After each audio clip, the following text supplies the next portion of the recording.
imagine knowing, with every fiber of your being, that you're innocent, while everyone else, including your own attorney, believes you're guilty. My name is Ethan Carter, and what you're about to hear is the darkest season of my life, and the greatest miracle I've ever witnessed. This is the testimony of how God rescued me when every human system had already declared me guilty. Imagine spending your entire life choosing integrity, only to have your reputation destroyed in less than 5 minutes. Imagine standing in a courtroom where every witness seems to lie, where every piece of evidence points directly at you, and even the security cameras appear to testify against you. Now imagine knowing, with every fiber of your being, that you're innocent, while everyone else, including your own attorney, believes you're guilty. That was my reality. I lost my freedom. I lost my career. I lost my reputation. People who once shook my hand crossed the street to avoid me.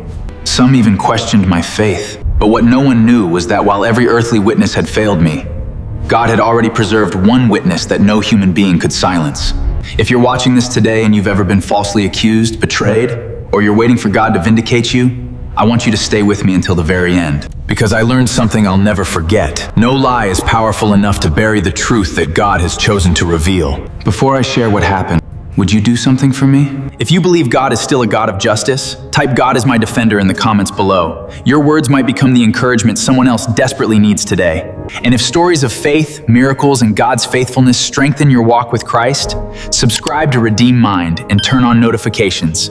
Now, let me tell you how God fought the battle that I could never have won on my own. Sterling Financial Technologies in downtown Chicago buzzed with its usual energy. Employees chatted over coffee. Keyboards clicked. Meetings had just begun. Then everything changed. The elevator doors opened. 6 FBI agents, accompanied by company security, walked purposefully through the finance department. Conversation stopped. The room fell silent.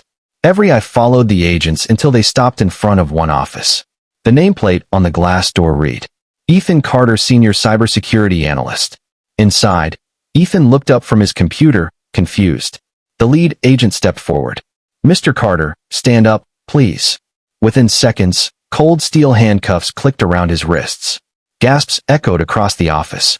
Employees stared in disbelief. Some reached for their phones.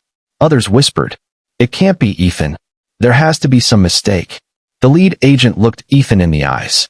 "You are under arrest for conspiracy, wire fraud, and the theft of $12 million. Outside the building, news cameras were already arriving. Within hours, every major news network carried the same shocking headline. Trusted cybersecurity analyst charged in $12 million corporate fraud scheme. Who was Ethan Carter? Just 24 hours earlier, Ethan Carter was the last person anyone would suspect. A devoted husband, a loving father of 2, a man who started every morning with his Bible open before the rest of the house woke up. Before driving to work, he'd always bow his head and pray, "Lord, let everything I do today bring you glory. Keep me honest, even when no one is watching." At Sterling Financial Technologies, Ethan's reputation was spotless. He refused kickbacks. He rejected dishonest shortcuts. He treated interns with the same respect he gave executives. Many admired him. A few secretly resented him. What no one knew was that Ethan had recently uncovered unusual financial transactions hidden deep within the company's accounting system. Rather than making accusations, he quietly began gathering evidence. He believed the discrepancies were simply errors. He had no idea he was stepping into a trap. Richard Coleman, Sterling's polished and respected chief financial officer. To the board, he was brilliant. To investors, he was trustworthy. But behind closed doors, Richard had spent years stealing millions through shell companies and fraudulent wire transfers. No one had ever come close to exposing him. Until Ethan. The moment Richard realized Ethan was reviewing those suspicious transactions, panic replaced confidence. He called his trusted IT manager into his office. His voice was calm, cold. "If Ethan finishes that investigation, everything we've built is over." The IT manager asked quietly, "So what do we do?" Richard didn't hesitate. "We don't destroy the evidence. We destroy the witness." The perfect frame-up. Over the next several weeks, spyware was secretly installed on Ethan's workstation. Every password, every login, every security credential was silently copied. Late one Friday night, using Ethan's stolen credentials, Richard authorized a $12 million wire transfer into overseas shell accounts. At that exact moment, the office CCTV system mysteriously froze for 8 minutes. When it came back online, the crime had already been committed. Then came the final step. Digital logs were altered. Timestamps were manipulated. 3 ambitious co-workers, promised promotions and large bonuses, agreed to tell investigators that Ethan had been acting strangely for weeks. One claimed Ethan stayed unusually late that Friday. Another swore he had overheard Ethan talking about financial problems. Every lie fit perfectly into Richard's plan. By the time investigators finished their review, every fingerprint, every login record, every witness, every report pointed to one man, Ethan Carter. As federal agents led him toward the waiting patrol vehicle, reporters shouted questions from every direction. He lowered his head. Tears filled his eyes. Barely above a whisper, he prayed, "God, you know I didn't do this. If you don't fight for me, no one can." The following morning, Ethan Carter stood before a federal judge for his arraignment. The courtroom was filled with attorneys, court staff, federal agents, and a handful of members of the public who had arrived early to witness the high-profile case. Ethan, dressed in an orange detention uniform, was led to the defense table in handcuffs. Outside the courthouse, dozens of reporters waited behind barricades, hoping to catch a glimpse of him as U.S. Marshals escorted him into the building. Satellite news trucks lined the street, broadcasting live updates. Inside, the prosecutor rose confidently. "Your Honor, the government has overwhelming evidence that the defendant used his security clearance to orchestrate the theft of $12 million from Sterling Financial Technologies." He displayed exhibits on the courtroom monitors. "These are the defendant's login credentials." Another exhibit appeared. The fraudulent transfer originated from Mr. Carter's authenticated account. Then another. The defendant's workstation was active during the exact time of the transaction. Finally, he presented sworn statements from 3 co-workers placing Ethan in the office that evening. The prosecutor turned toward the judge. "The evidence is overwhelming." Ethan lowered his eyes. "Lord, how can every piece of evidence tell a lie?" The judge denied bail. The gavel came down. Trial is scheduled for 6 weeks from today. The sound echoed through the silent courtroom. Outside, reporters rushed toward the courthouse steps as attorneys emerged. Within minutes, breaking news alerts flashed across television screens and smartphones across the country. Chicago cybersecurity analyst charged in $12 million fraud scheme. Federal prosecutors say digital evidence is overwhelming. Trusted Christian employee faces decades in prison. The morning of the trial arrived. Outside the federal courthouse, television crews lined the sidewalks, waiting for updates. Inside, the courtroom was silent. Ethan Carter sat beside his attorney, Michael Reynolds. Across the room sat Richard Coleman. Dressed in an expensive navy blue suit, Richard looked calm, confident, almost relaxed. Their eyes met for only a second. Richard gave Ethan the faintest smile, a smile that seemed to say, "No one is going to believe you." Ethan lowered his eyes and silently prayed, "Lord, you told me to wait for you. I'm still waiting." The bailiff stood. "All rise." Judge Margaret Whitmore entered the courtroom. Everyone took their seats. The prosecutor approached the jury. "Ladies and gentlemen, this isn't a complicated case. The evidence speaks for itself." One by one, the government's witnesses testified. The company's cybersecurity director pointed to the digital records. The transfer was executed using Ethan Carter's credentials. The prosecutor nodded. Could anyone else have accessed those credentials? Not without Mr. Carter's authorization. The prosecutor turned toward the jury. So, according to your investigation, the transfer came directly from the defendant. Yes. Then came the surveillance supervisor. Our CCTV cameras stopped recording for approximately 8 minutes due to what appeared to be a system malfunction. Michael Reynolds stood. Can you tell this jury who entered the finance department during those 8 minutes? The witness shook his head. No. So the cameras cannot prove my client committed this crime? No. But they also cannot prove he didn't. That's correct. The prosecutor smiled. The defendant's digital footprint already proves that. The next witness was one of Ethan's co-workers, Mark Stevens. He adjusted himself in the witness chair. I remember seeing Ethan that Friday evening. What was unusual? He looked nervous. The prosecutor asked, did he normally stay that late? No. Michael Reynolds slowly walked toward him. Mr. Stevens, didn't you receive a promotion just 2 weeks after Ethan was arrested? Mark hesitated. Yes. And wasn't that promotion approved by Richard Coleman? The courtroom became quiet. I suppose it was. But you have no personal knowledge that Ethan stole any money. No.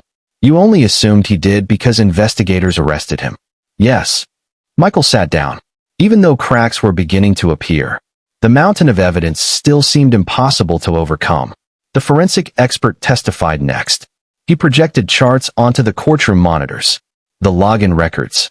The authentication logs. The security token. The IP activity. They all point to one individual. He looked directly at Ethan. Ethan Carter.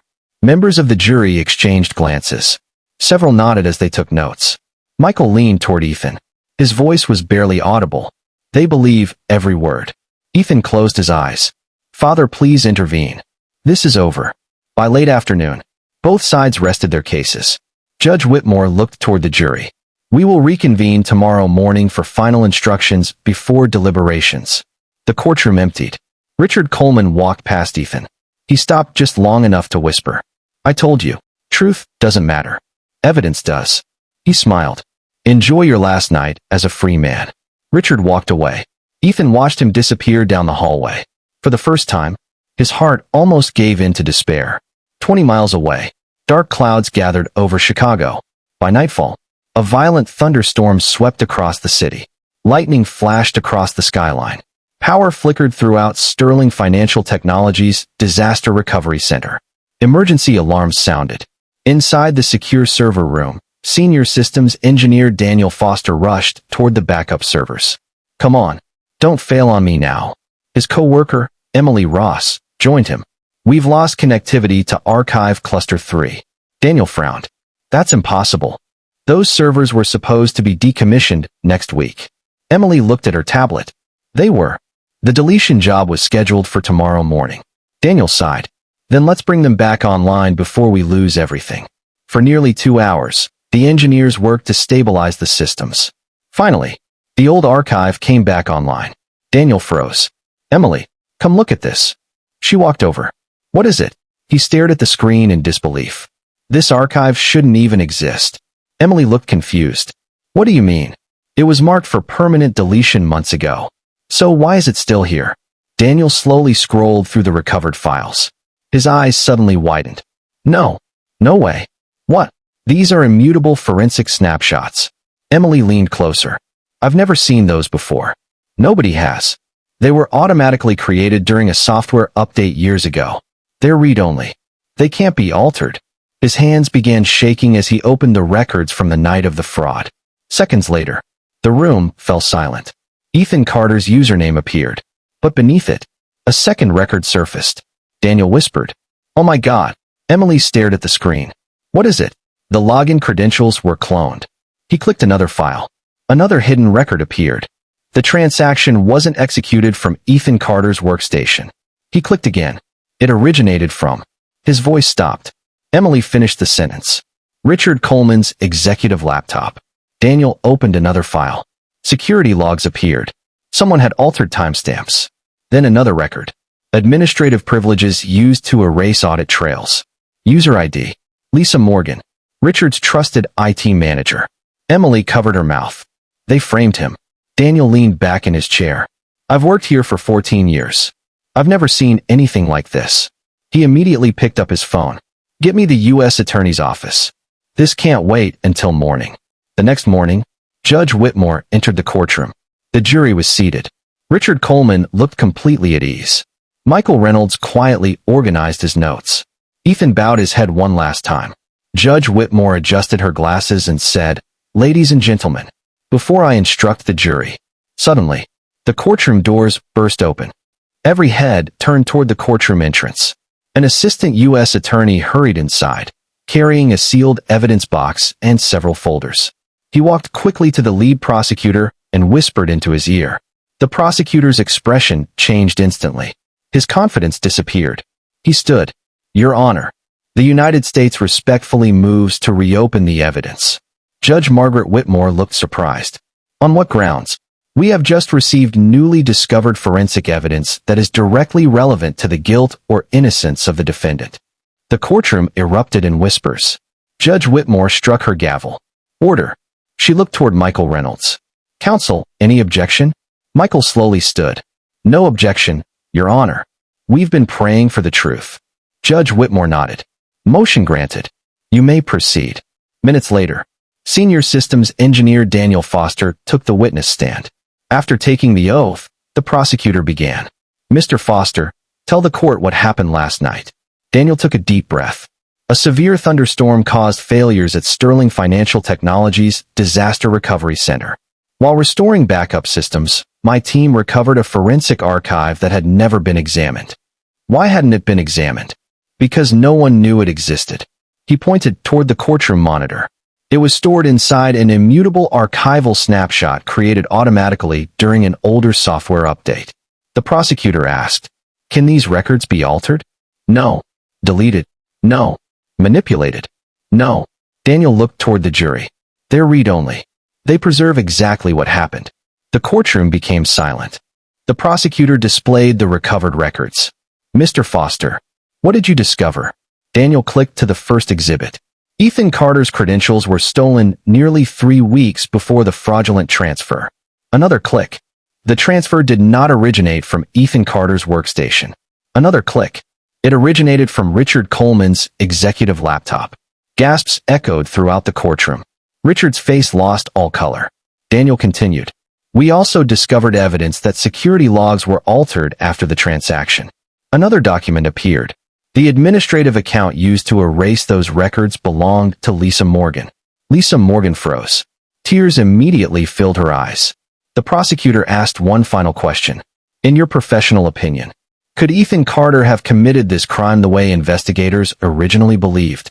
Daniel answered without hesitation. "No. The evidence proves he was framed." The prosecution called one final witness. A veteran FBI digital forensic examiner stepped into the witness box. The prosecutor asked, "How long have you investigated cybercrime?" 23 years. "Have you reviewed Mr. Foster's findings?" "I have." "What is your conclusion?" The expert looked directly at the jury. "I've investigated cybercrime for over 20 years. He paused. "These records should not have survived the normal retention schedule." Another pause. Yet somehow, they remained untouched. He shook his head slowly. "In all my years investigating digital evidence, I've never encountered a preserved forensic archive like this. The records are authentic. They conclusively prove the defendant did not authorize the transfer." Richard Coleman gripped the defense table so tightly that his knuckles turned white. Sweat rolled down his forehead.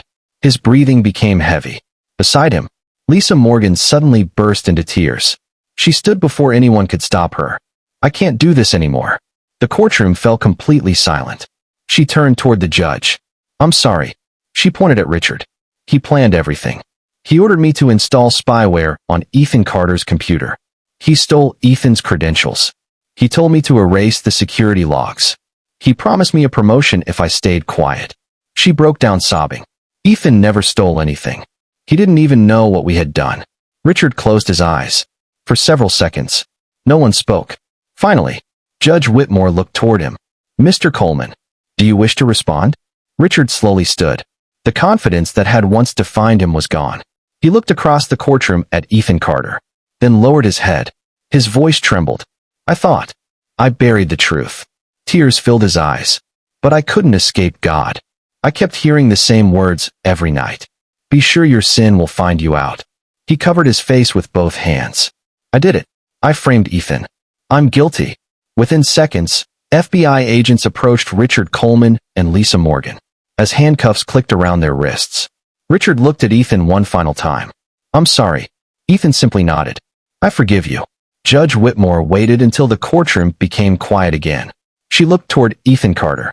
"Mr. Carter, in light of the overwhelming exculpatory evidence presented before this court, all charges against you are hereby dismissed with prejudice." The gavel struck. "You are free to go." Ethan closed his eyes. For a moment, he couldn't move. Then he whispered, "I knew you wouldn't fail me, Lord." Sarah Carter rushed across the courtroom. For the first time in months, they embraced. Neither of them could hold back their tears. Michael Reynolds smiled. I've won difficult cases before, but I've never witnessed anything like this. Sarah smiled through tears. I told you, God has never lost a case. Outside the courthouse, hundreds of reporters waited. Microphones stretched toward Ethan. One reporter called out, Mr. Carter, after everything you've endured, how did you survive such injustice? Ethan paused. He looked up toward heaven, then smiled. The evidence cleared my name, but God preserved the evidence. When everyone else believed I was guilty, heaven already knew the truth. Another reporter asked, Do you hold any bitterness? Ethan shook his head. No, justice belongs to God. My responsibility is forgiveness. 1 week later, Sterling Financial Technologies held a press conference. The chairman of the board stepped to the podium. Today, we offer our deepest and most sincere apology to Ethan Carter and his family. The company failed an innocent man. He turned toward Ethan. We are offering Mr. Carter full reinstatement as senior cybersecurity analyst, complete restoration of his benefits, back pay, and additional compensation for the harm our failures caused. The audience applauded. Ethan accepted the apology graciously. The following Sunday, the sanctuary was filled beyond capacity. People who had doubted Ethan now stood with tears in their eyes. Pastor David invited him to the platform. Ethan stood beside Sarah, Caleb, and their daughter. He opened his Bible, then looked across the congregation. If you're waiting for God to vindicate you, don't lose heart. Human evidence may fail, but God's justice never does. He may not come when people expect him, but he's always right on time. The congregation erupted in applause. Some worshiped, others wept. Pastor David stepped forward. Church, let's thank the God who still fights for his children. As voices of praise filled the sanctuary,